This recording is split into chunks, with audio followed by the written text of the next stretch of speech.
जितकी डोकी तितकी मते, जितकी शीते तितकी भूते। कोणी मवाळ, कोणी जहाल, कोणी लठ्ठ, कोणी मठ्ठ, कोणी ढिले, कोणी घट्ट, कोणी कच्चे, कोणी पक्के, सब घोडे 12%। विधानसभेच्या तोंडावर विंदांच्या या ओळी तंतोतंत लागू पडतात। निवडणुकांच्या तोंडावर सुरू असलेला घोडा बाजार आणि दिवसभरातल्या महत्त्वाच्या राजकीय घडामोडी जाणून घेण्यासाठी आपण पाहणार आहोत आपला विशेष कार्यक्रम राजकीय शोले।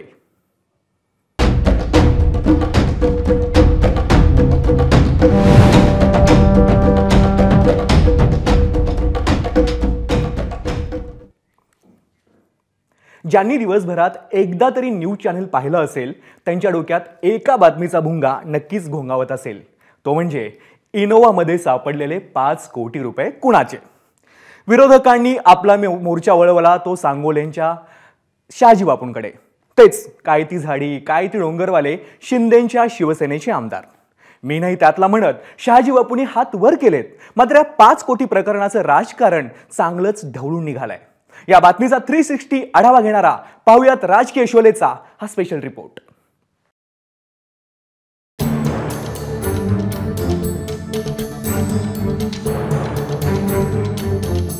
पुण्यातील राजगड पोलीस ठाण्याच्या आवारात उभी असलेली इनोव्हा क्रिस्टा। त्या गाडीमध्ये कुणीतरी प्राण फुंकले पाहिजेत राव। ही गाडी बोलू लागली तरच महाराष्ट्राच्या 12 कोटी जनतेला 5 कोटींच्या प्रकरणाचं गुपित समजेल। कारण याच इनोव्हा क्रिस्टामधून पुणे पोलिसांनी सोमवारी संध्याकाळी 5 कोटींचं घबाड जप्त केलंय।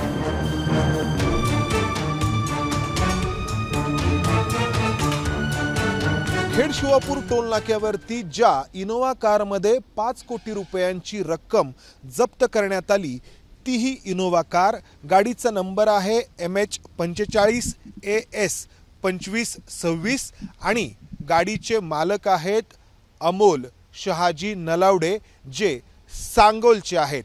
या इनोव्हा कारमध्ये या पाठीमागच्या सीटच्या खाली ही 5 कोटी रुपयांची रक्कम दडवण्यात आली होती। पोलिसांना याची टीप मिळालेली होती की अशी रक्कम खेड शिवापूर टोल नाक्यावरून पुढे जाणार आहे, त्यामुळे दुपारपासूनच पुणे ग्रामीण पोलिसांनी सापळा लावला होता आणि त्यानंतर ही कार जेव्हा खेड शिवापूर टोल नाक्यावरती आली तेव्हा पोलिसांनी कार थांबवली। हे 5 कोटी कुणाचे आहेत? ही रक्कम कुठून निघाली होती? 5 कोटींचं घबाड कुणाच्या हातात सोपवलं जाणार होतं? या प्रश्नांची उत्तरं शोधून महाराष्ट्रासमोर सत्य आणण्याचं काम आता महाराष्ट्र पोलिसांचंच। आता हे काम पोलिसांनी किती चोखपणे केलंय हे त्यांनाच ठाऊक। मात्र त्यांना जाब विचारण्याचं काम ABP माझानं मात्र नेटानं केलं। तुमच्यावरती दबाव आहे का? पोलिसांवरती दबाव आहे का? तुम्ही माहिती देत नाहीत कोण आहेत हे 4 जण की ज्यांना तुम्ही ताब्यात घेतलेलं आहे? नाही, 4 जणांना तुम्ही जे ताब्यात घेतले ते कोण आहे? तुमच्यावर दबाव आहे का? माहिती किती मिळेल? नाही, तुमच्यावर दबाव आहे का? तर ही अशी अवस्था आहे। या ठिकाणी पुणे ग्रामीणचे अधीक्षक पोलीस अधीक्षक ॲडिशनल SP आले, अतिरिक्त पोलीस अधीक्षक आले, त्याचबरोबर पोलीस उपाधीक्षक आले आणि हे जे आहेत ते या पोलीस स्टेशनचे पोलीस निरीक्षक आहेत गवळी म्हणून, त्यांच्याकडून माहिती देण्यात आली नाही। त्याचबरोबर या हवेलीचे जे प्रांत आहेत ते देखील आले, पुणे आले। सर, तुमच्यावर दबाव आहे का? तुम्ही कोणीच माहिती देत नाही की संध्याकाळी 6:30 वाजता जर तुम्ही रक्कम जप्त केली आहे तर तुम्ही का माहिती देत नाही आहेत? सर तुम्ही माहिती का देत नाही? सर कोणाची आहे ही रक्कम? कुठून आली होती? कुठे निघालेली होती? का माहिती तुम्ही 6:30 वाजता तुम्ही कारवाई केली आहे सर। आता पहाटेचे 4 वाजलेले आहेत आणि तरी पण तुम्ही माहिती देत नाहीये की हे 4 लोक कोण आहेत, ही रक्कम कुठे निघालेली होती, ही कुठून आलेली होती? सर, तुमच्यावर दबाव आहे का? दबाव आहे का? दबाव आहे तुमच्यावर? पोलिसांच्या तपासापूर्वी नेतेच ऍक्टिव्ह झाले आणि इनोव्हा मधून जप्त केलेल्या 5 कोटींचं कनेक्शन त्यांनी सांगोल्याशी जोडलं। सांगोला म्हणजे काय झाडी काय डोंगरवाल्या शहाजी बापू पाटलांशी। काय झाडी काय डोंगर काय हा डायलॉग मारताना शहाजी बापू ज्याच्याशी फोनवर बोलत होते तो रफिक नदाफ आणि आणखी 3 जण इनोव्हा कारमध्ये होते। 5 कोटीवाल्या इनोव्हा कारमध्ये नेमकं कोण कोण होतं? रफिक नदाफ सांगोला शहाजी बापूंचा समर्थक, सागर पाटील सांगोला शहाजी बापूंचा नातेवाईक, बाळासाहेब आसबे सांगोला कंत्राटदार असल्याचा दावा, शशिकांत कोळी इनोव्हाचा ड्रायव्हर. आरटीओच्या रेकॉर्डनुसार इनोव्हा अमोल नलावडेंच्या नावावर आहे, पण जून मध्येच ही कार आसबेंना विकल्याचा दावा नलावडेंनी केलाय. गाडी ही माझ्याच नावावरती आहे, पण त्याचा व्यवहार झालेला आहे. बाळासाहेब आसबे म्हणून अकोल्याचे जे आहेत त्यांना मी गाडी विकलेली आहे. कालच्या जे पैसे सापडले आहेत त्याचा आणि माझा काहीही संबंध नाही. मला माहितीच नाही की त्यांनी गाडीचा काय वापर केलेला आहे. मी त्यांना गाडी विकलेली आहे. जून महिन्यात गाडीचा व्यवहार झालेला आहे. ट्रान्सफर प्रक्रिया फक्त राहिलेली आहे. पेमेंट मला अकाउंटवरती झालेलं आहे. ट्रान्सफर प्रक्रिया फक्त थांबलेली आहे की मग करायचं म्हणण्यात ते राहिलेलं आहे. आता जरा शहाजी बापूंकडे वळूयात, कारण 5 कोटींची रक्कम जप्त केल्याची बातमी झळकताच विरोधकांनी शहाजी बापूंचा समाचार घ्यायला सुरुवात केली आहे. आणि हा समाचार घेताना 5 कोटींची रक्कम 100 कोटींवर कशी पोहोचली तुम्हीच पहा. सांगोल्याकडे जाणारी ही रक्कम, काय झाडं, काय डोंगर, त्या डोंगरातून ही रक्कम जाणार होती. पण ती रक्कम पकडण्यात आली. रक्कम होती 15 कोटी रुपये. मी तुम्हाला सांगतो, त्यातले फक्त 5 कोटी रुपये दाखवले. 10 कोटी रुपये झाडे आणि डोंगरात व्यवस्थित पोचवण्यात आले. मंत्रालयाच्या 6व्या मजल्यावरून फोन आले, पण तोपर्यंत तिथे कार्यकर्ते आमचे जमले, त्याच्यामुळे त्यांना 5 कोटी रुपये तरी दाखवावे लागले पकडल्याचे. खरं खोटं माहित नाही, मात्र रोहित पवारांनी रकमेचा व्हिडिओ पोस्ट केला. रोहित पवारांच्या आरोपात रकमेबरोबर गाड्यांची देखील संख्या वाढली. एकच गाडी सापडली, अशा 5 गाड्या होत्या. अंदाज आहे 25 ते 30 कोटी रुपये होते. लोकसभेमध्ये पैसा पाण्यासारखा वाटला. एका मतदारसंघामध्ये महायुतीच्या नेत्यांनी 100-150 कोटी रुपये तिथं वाटले. ही बातमी एडिट होईपर्यंतही शिंदेच्या शिवसेनेकडून 5 कोटी प्रकरणावर कुणाची प्रतिक्रिया आली नव्हती. मात्र दोन्ही राष्ट्रवादीच्या नेत्यांमध्ये जोरदार वाकयुद्ध सुरू आहे. धनशक्ती विरुद्ध जनशक्तीची लढाई होईल महाराष्ट्रात, असं आता दिसायला लागलंय. 17 कोटी रुपये कॅश एकत्र घेऊन जाण्याची हिंमत दाखवतात. याचा अर्थ गृह खात्याचा पोलिसांवर किती दबाव आहे की गाड्या पकडू नका, आम्ही गाड्यांचे नंबर पाठवतो. तर 17 कोटी कॅश मिळाल्यानंतर 5 कोटीच दाखवा, काय अर्थ आहे? 17 कोटी, अरे हिंमत कशी होते? चौकशी करा ना. काही जण बिनबुडाचे आरोप करतात. ज्याचे पैसे सापडलेले त्याच्या संदर्भातली चौकशी करावी. दूध का दूध, पाणी का पाणी पुढे येईल.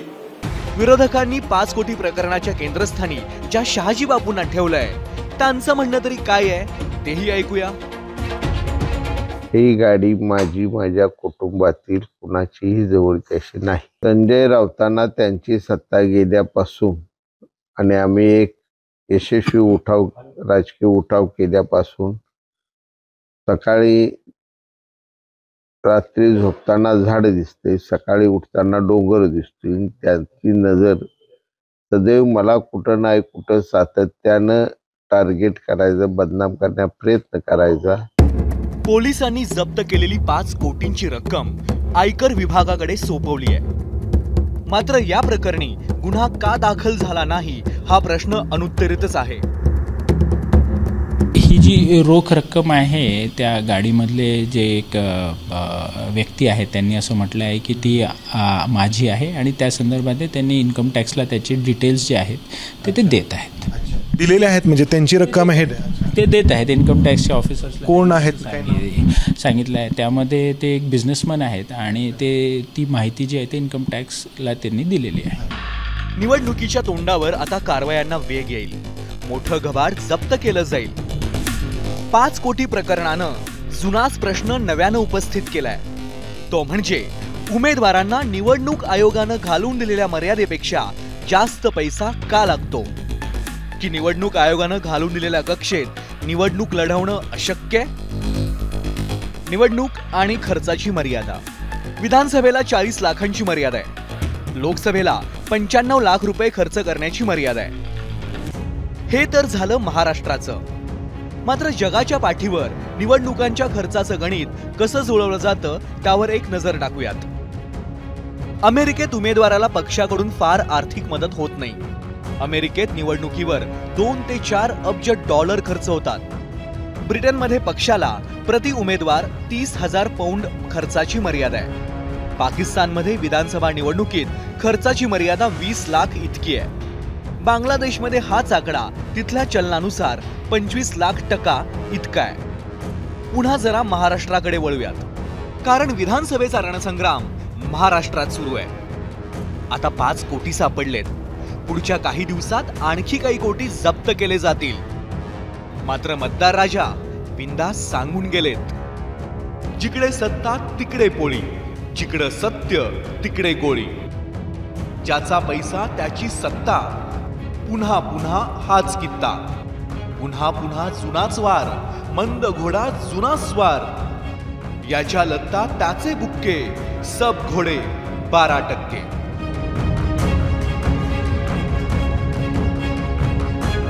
मंदार गोंजारी, एबीपी माझा, पुणे. राजकारण म्हटलं की निवडणुका आल्या, आणि निवडणुका म्हटलं की प्रचार. नेत्यांच्या मुलूख मैदान तोफा बरसू लागल्या की प्रचाराला रंगत चढते. शब्दांचा मार शस्त्रापेक्षा घातक असतो असं म्हणतात. शब्दांच्या शस्त्रानं विरोधकांना घायाळ करणारे अनेक नेते देशात होऊन गेले, ज्यांच्या खणखणीत भाषणांची आपण आजही आठवण काढतो. पण आजकाल आपल्या वाणीनं राजकारणातल्या नीतिमूल्यांनाच घायाळ करणाऱ्यांची संख्या वाढली आहे. अशा वाचाळवीरांना लगाम घालणार तरी कोण? त्यासाठी एका संस्थेनं पुढाकार घेतलाय. पाहूयात राजकीय शोलेचा हा वेगळा रिपोर्ट. ते भिकार लोक भिकार चर्चा ज्या करू लागले, हे भिकार लोक ज्या पद्धतीने बोलू लागले, भिकार लोकांना काही कमी असेल तर त्यांनाही आम्ही देऊन टाकू. आणि तसा आमच्या पुढाऱ्यांचा धंदाच भिकार आहे. आणि ते भिकार आहे. भिकार लोकांना खोक्याची सवय लागलेली आहे. आम्हाला ती लोकांसारखी सवय नाही आहे. आणि निवडणूक आयोग सांगतो आहे, शिवसेना त्यांची तुझ्या बापाची आहे का, तुझ्या बापाची आहे का. ते असं बोलत होते की देखते, ते म्हटले रोज सकाळी उठून काहीतरी वेडासारखं बोलायचं. आणि अंबादास दानवे म्हणजे एखाद्या गल्लीतला टपरून बोलणारा व एक वाक्य म्हणजे तो विरोधी पक्षनेता आहे. त्याची लायकी काय आहे, त्याची अवकात काय आहे. हा भास्कर तिकडे गेला नाशिकला, या मतदारसंघाला एका वेगळ्या उंचीवर नेण्याचं काम नातू कुटुंबाने केलं. या घडवायचं काम केलं. त्याचे 25% तरी जरी तू या लोकांना सांभाळलं असतं ना, दाखवलं असतं, आज या लोकांनी डोक्यावर घेतलं असतं, आज तुला चिपळूणची दगडी पडली ना, ती पडली नसती. संजय राऊत, संजय गायकवाड, नितेश राणे, संतोष बांगर, आशिष शेलार, काय ती भाषा, काय ती नेते मंडळी. एकमेकांवर आरोप प्रत्यारोप करताना नेते मंडळींची जीभ कुठवर जाईल याचा काही नेम नाही. एरवी सुद्धा आक्षेपार्ह भाषा न वापरता पाणी न पिणाऱ्या वाचाळवीर पुढाऱ्यांसाठी आता तर सुगीचे दिवस आलेत, कारण निवडणुकीची रणधुमाळी सुरू झाली आहे आणि त्यामुळे त्यांच्या जिभेला अधिकच धार चढणार आहे. प्रचार सभेत वैचारिक खाद्य ऐकायला मिळो अथवा न मिळो, शिव्यांची लाखोली ऐकायला मिळण्याची गॅरंटी अधिक. त्याची झलक पहा. हे भिकार लोक भिकार चर्चा ज्या करू लागले, हे भिकार लोक ज्या पद्धतीने बोलू लागले, भिकार लोकांना काही कमी असेल तर त्यांनाही आम्ही देऊन टाकू. प्रत्येक ठिकाणी राजकारण चालत नाही म्हणावं त्यांना, बरं का. हे बंद करा. मराठी भाषेच्या विरुद्ध जो माणूस कोर्टात गेला महाराष्ट्रामध्ये, हाच तो. ते असं बोलत होते की देखते, रोज सकाळी उठून काहीतरी वेडासारखं बोलायचं. अजूनही सांगतो भास्कर जाधव, अवकाळी राहा, तुझी अवकाळ आम्हाला चुकून राहणार नाही. काल तिच्या आईला ते गेलं चेरशी, डोळे पिटे, तोंड पिटे, बोकडासारखी गाडी पिटे, काय बोलतो. आता मला नाही वाटत शिक्षकाचा मुलगा हा एवढा वात्रट निघेल, कार्टा निघेल. तसा आमच्या पुढाऱ्यांचा धंदाच भिकार आहे. आणि ते भिकार आहे. भिकार लोकांना खोक्याची सवय लागलेली आहे. आम्हाला ती लोकांसारखी सवय नाही आहे. सर्वाधिक अपशब्द तर महिलांबद्दल वापरले जातात. नेमका याच गोष्टीला महाराष्ट्र शिवीमुक्त समाज अभियानाने विरोध केलाय. उमेदवारांकडूनच प्रचारात किंवा विधानसभेत गेल्यावरही शिवीचा वापर होऊ नये यासाठी त्यांनी मोहीम सुरू केली आहे की प्रत्येक उमेदवाराने हे प्रतिज्ञापत्र भरून दिलं पाहिजे की मी निवडणुकीच्या काळात असो, विधिमंडळात असो, संसदेत असो, जिथे कुठेही, आणि त्याचबरोबर समाजातही कुठेही अश्लाघ्य शब्दांचा, अश्लील शिव्यांचा, आया बहिणींवरनं दिल्या जाणाऱ्या त्यांच्या प्रायव्हेट पार्ट्सला धरून दिल्या जाणाऱ्या शिव्यांचा उपयोग करणार नाही, असं त्यांनी हमीपत्र, प्रतिज्ञापत्र द्यायला पाहिजे. निवडणुकीच्या प्रतिज्ञापत्रात उमेदवार उत्पन्न, संपत्ती, गुन्ह्यांविषयीचे तपशील सादर करतात. तसंच एक प्रतिज्ञापत्र शिवीगाळ करणार नाही असंही सादर करावं असं आवाहन या संघटनेने केलंय. आवाहन करूनच ते थांबले नाहीयेत, तर निवडणुकीशी संबंधित सर्व सरकारी संस्थांनाही त्यांनी पत्र पाठवलंय. मला वाटतं सगळ्यात पहिले लोकप्रतिनिधींनीच याच्यामध्ये पुढाकार घेतला पाहिजे आणि त्यांनी तो तसा घ्यावा, म्हणून हे त्यांनी प्रतिज्ञापत्र भरून द्यावं अशी आमची मागणी. नाही तर ते इतर काही फलक लावतात प्रचाराचे, त्याच्यात एक फलक लावा त्यांनी की आम्ही असा शिव्यांचा वापर कुठेही करणार नाही. पण समजा निवडणुकीत जिभेवर नियंत्रण ठेवलेल्या लोकप्रतिनिधींची जीभ निवडून आल्यानंतर सैल झाली तर मग काय करणार? त्यांनी एखाद्या वेळेला चुकीचं पाऊल उचललं तर आम्ही समाज माध्यमांवर पोस्ट टाकू की या आमदारांनी, या लोकप्रतिनिधींनी असं केलेलं आहे आणि त्यांना पुन्हा आवाहन करू. ते भविष्यात तसं करणार नाहीत आणि कायदेशीरही तरतूद आहे, वेळ पडली तर गुन्हा दाखल करू. शिवीगाळ विरोधात कायद्यात तरतूद आहे, पण त्याचा म्हणावा तसा वापर होत नाही. त्यामुळे वाचाळवीर पुढाऱ्यांचं फावतं. आपण लोकप्रतिनिधी आहोत याचं भानही त्यांना राहत नाही. महाराष्ट्राच्या राजकारणातली सभ्यता आणि सुसंस्कृतपणा नासवण्याचं काम करणाऱ्या अशा वाचाळवीरांच्या जिभेला लगाम हा लावलाच पाहिजे. ब्युरो रिपोर्ट, ABP माझा. या बातमीनंतर राजकीय शोलेच्या आजच्या भागात आपण इथंच थांबूया. उद्या परत भेटणार आहोतच. पाहत रहा ABP माझा. ABP माझा, उघडा डोळे बघा नीट.